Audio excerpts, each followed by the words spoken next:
Hello my beautiful people, ndabaramukije mwese bakunzi ba Eric Burundi TV aho muherereye mu gihugu cy'u Burundi. Narakubwiye je nzo kuzana ama updates ya news atandukanye mu masector yose atandukanye.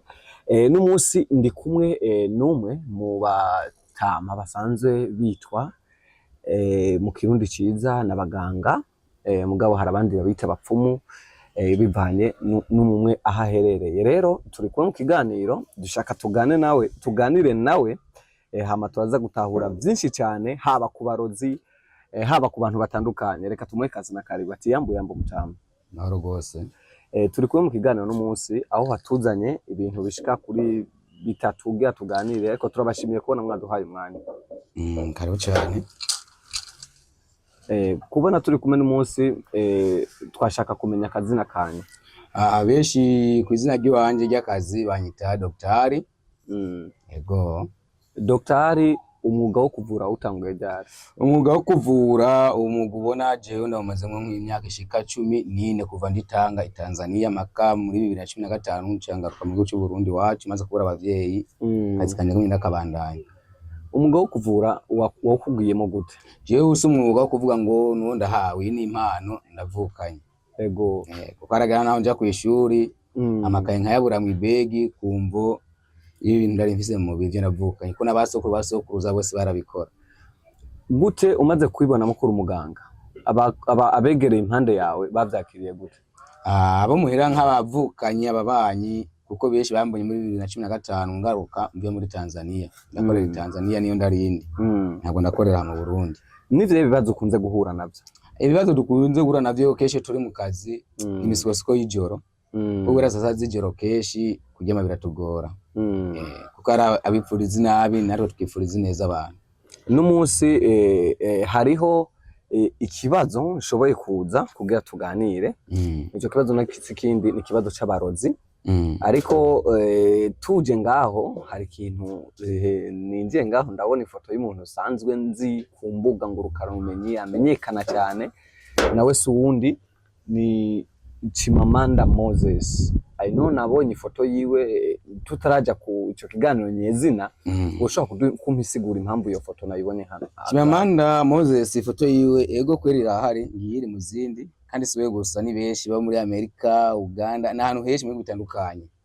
Chimamanda Moses yageze kundondera aciye nk'imyaka 3 yaravise kibazo kanaka kugenda mutunganirize mwagushika umunota n'isaha. Chimamanda Moses sinobwira icyatumye amboroka no kuri telefone yiwe yatanyitaho kugira mpembe mu byo ndamukoreye, kandi ayi mukoreye arama na voice arambye uti ndashima kuvyo ndakwituye ko wabintunganirije.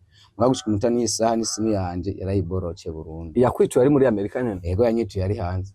None amaze kukubloka ku telefone waciye ufata decision zimeze gute? Waciye ufata umwanzuro umeze gute? Je nta mwanzuro ndumukora ngo mpanda mwifuza kumukorera inabi mu buzima bw'iwanje. Kuko kijya cyatumye ndondera n'ubwa mbere n'uwazondondera azondondera afise ikindi kibazo gisumba kijye yari afise. Ni kibazo muzo mwamuteye canke ubwo yazondondera kubivanye n'ibibazo n'ubwa mbere yandondera afise ibibazo ntiyandondeye ngo nari ndabimuteye. Ego ko nta muntu nkoreye ikibazo atari wandonde. Aya ni nyene akurondera. Ni wandondanye ni nyene. Amaze kuguheranira kandi ari umuntu bivugwa ko bafise amahera menshi bavyakira. Nta mafaranga afise ko yarafise amafaranga ntari kumboroka no kuri telefone akayiba umushahara ivyo yifuza namukoreye nkamutunganiriza akayanyine. Yakurondeye yifuza iki? Byari ibintu bikomeye. Twebwe abaganga nitume n'amabanga y'abantu bose no cyamba uti nakayandondeye kwiki gusa icyo yifuza gusa nyenda yakimutunganirije mugabe impembo kumpemba icyo namukoreye byaramugoye byaramunaniye. Mbe burya kugira muvure abantu mu bigenza gute? Jewe urabona muri mwanya n'ubwo manicaye aha mfise ifoto y'umuntu n'amazina y'umuntu ko nafise igipimo c'urutaro, nafise igipimo c'ikorowani, nafise igipimo c'inaga, nafise igipimo c'ikiyo TV Asiria. Je nibwo buri mbari ndakora cyo wifuza. Baravuga ko bapfumura abarozi. Bo byakira gute? Jewe sinogihakana kwico mugabo umupfumu kugira bo murozi niko kajya kazi ukora uri kuragahagarika ubuti je akazi ngo nagahagarike ugahagarika kwawe utebuka bo murozi mugo mwanya ugikora kajya kazi kagakorana umutima umwe ntabwo uri umurozi. Kubgawe uremera ko hari abapfumu babeshi? Abapfumu beshi baba beshi bariho kandi beshi gose cyane. Itandukaniro riri hagati y'umupfumu n'umurozi. Okay, umuganga w'ukuri ari ugutunganiza ikintu cyo cyose wipfuza ntaje nanira ro kwaka ni muri ico gipima kabutigura igikoresho gikora igikorwa ciwawe nkuko ndabikoreye n'abandi ngongera ndabibakorera hari abaza bakanshina nuko usanze impene baziturukije bazitwaye hari impene nyinshi n'intama nyinshi zashika muri 40 n'izindi ivyo byose nje abantu bagenda banshimira banzanira bama bagenda atunganirije ibikorwa vyabo. Mbe abantu bobo basenga bobo barakwitura? Abantu basenga baranyitura kandi umuntu asenga si kuvuga ngo abanyituye ngo baje kwica hari ikintu umuntu aragwara mu buzima bwiwe umaze kuba iyo ugwaye hari ingwara ija ku bitaro n'ingwara ija ku baganga mu baganga b'ikirundi mu kuvura mwamukoresha ibisigo nkuko benshi bavyibaza. Jewe mu buzima bw'iwanje ibisigo ndabikoresha kandi gifaranka nkayikoresha mugabo benshi bavuga ngo ibisigo si ibisigo na majini kuko ibisigo nibijya mu bantu bikaba imiyaga mibi umuntu agatubura agasara akagenda yirukanga mu mabara yarasaze n'ivyo bisigo niyo bita amapepo barungikira abantu. Ebwe rero ntaba ari ibisigo n'abavyeyi bo mu mubiri abaganza ruguru baba bari mu mubiri bakwerekeza uti iki kigenda uku waho umutuku ukoresha uko ugenza uku nkaje imyaka yose nkoze ntabwo uromba ngiye kwaha igiti mu iporo kiretse imiti nteye iyo nyene yicaye inyuma yanyu mwicaye niri ngaha imiti jewe ndafise inaga ngaha y'abavyeyi baranshiramo umuti nkacampakira amacupa nkashira nta muti nja kwaha. Tugende kuri ivyo mabuji ndabona ibuji itukura ndabona yirabura ndabona yera izo buji zitandukanye gute? Izi zatandukanye mu buryo uri kurakorera igikorwa nk'umuntu kuko nk'umuntu ari hanze sinshobora gukoresha yera nkoresha izi zirabura zitukura kumvo yo kurungika kijya kibaza afise kwaje amafoto yiwe amucuru asago ntamukoze ko ari iyo iyari amutunganiriza. Musanze mukorera Tanzania no mu gihugu cy'u Burundi? Je Tanzania nakorera yo nkakorera no mu gihugu cy'u Burundi. Neho ufise abantu benshi bakwitura? Bose baranyitura bose baranyitura kabisa.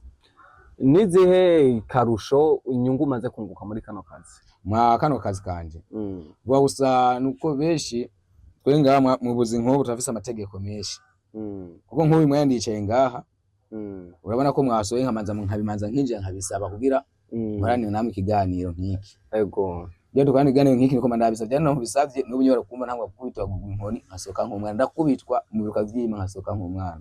Ikibazo cyo guterekera guterekera aba ari imvo y'umuntu agwaye iwabo baterekera kera ariyo bya bindi waruma giti imizimu imizimu rero niyo guterekera abantu bakera bakora ibintu byo guterekera mbwa nkaje nanje mpamvura umuntu nzi ko iwabo baterekera gwa ivyo bintu ndamutonge ibintu byo guterekera ni nayo mabuji nyene n'ibintu by'ibifungurwa n'impeke n'ubuki bw'impura koko birashika buramaze gushika mukavura umuntu agapfa kwa kweli je mu kazi kwanje n'imyaka nkoze byarambaye ko umunsi muri Tanzania sa mu Burundi ntavyo ndigiramba bimbako mugabo Tanzania byarambaye ko kabisa mugabo kubera ubufise uburenganzira buranga by'akazi gukora ntabwo nimwe zahuye nazo ntabisoko ko nimwe ndahuye nayo ko n'umuntu bagiye kumuzana bamushikiriza saa 6 z'ijoro z'i Tanzania ngiye gutangwa gutora imiti ndani akicishaye hanze mugacana nazo ndahebwe ndaguciye umuntu ubwo mumuze mwamzaye mwatevye ngiye gutora imiti nsohoke hanze bazotaracika. Kuba tamuzi Dr. Ali ninde? Dr. Ali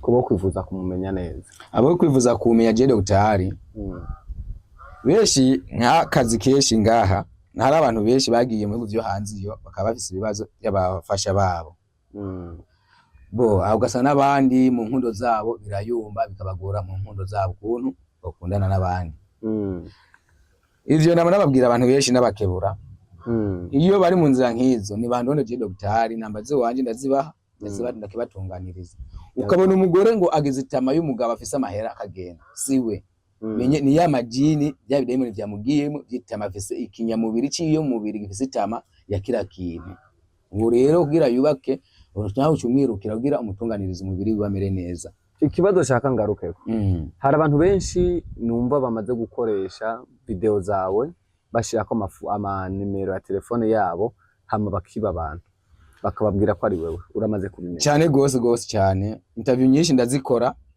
n'abantu nkabamwebwe n'abandi mugabo naje ndazibona ku mbuga benshi barazitoye video nyinshi za Dr. Ali barazishirako ama numero yabo rero je ndababwira uti jewe iyo umuntu uri mbari nanje kugira wemere kari jewe ndakurekurira telefone apere video ubone kari jewe docteur wanyiboneye. Jewe docteur wanyiboneye ndakwibwa ko ni docteur ndakwerekeze ivyo nkora mu kazi kiwanje utahure kari jewe mugabo ukabona inamba ziri hejuru y'ama video menshi ngo ni docteur siwe. Jewe docteur naguti telefone apere video ubone kari jewe docteur mwaye mwivuganira. Yego. Reka tugane kurangiza. Kandi keshi namba zonje namana zitanze zigasigurika neza. Zitange ngaha nyene abantu. Jewe namba ziwanje za WhatsApp ko nazikoresha WhatsApp zibiri. Hari 69 23 ubusa rimwe 73 ndayisubiyemo 69 23 ubusa rimwe 73. Iyo ni namba ya daktari ya WhatsApp ya mbere. Inamba ya kabiri kandi ya WhatsApp 62 26 98 67 nayo nyenda yibasubiriyemo 62 26 98 67. Izo nizo namba zo kurondera ko daktari ahatuye aho tuye hose aragutunganiriza ikibazo ufise. Murakoze cyane. Yego.